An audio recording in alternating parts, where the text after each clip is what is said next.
Về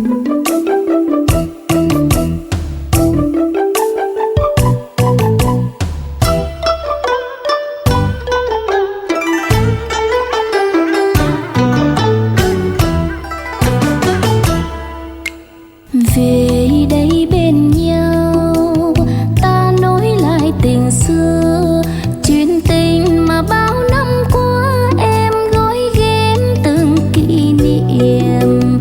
Phai nắng con đường xưa, những chiều hẹn cơn mưa đổ, mưa ướt lạnh vai anh, em thấy lòng mình xót xa.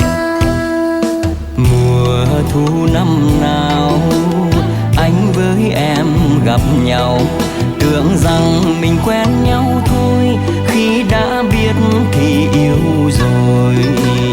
Nuôi trái tim chờ nhau, hứa hẹn mùa đông muôn thuở, sương ướt lạnh môi em, anh thấy lòng mình giá băng.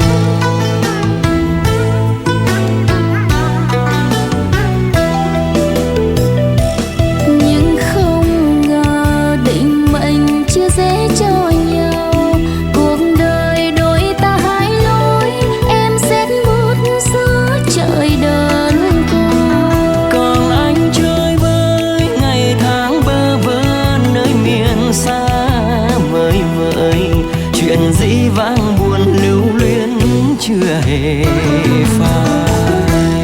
Đêm đông dài sợ rằng nhung nhớ phôi phai, tin vào thiên thu mãi mãi, em sẽ khóc suốt đời anh ơi.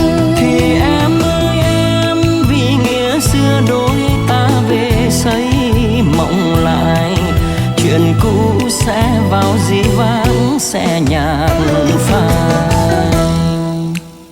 Rồi sau cơn mưa, sông tố sẽ vượt qua, trời đêm và xanh bao la, soi sáng lối đường anh về.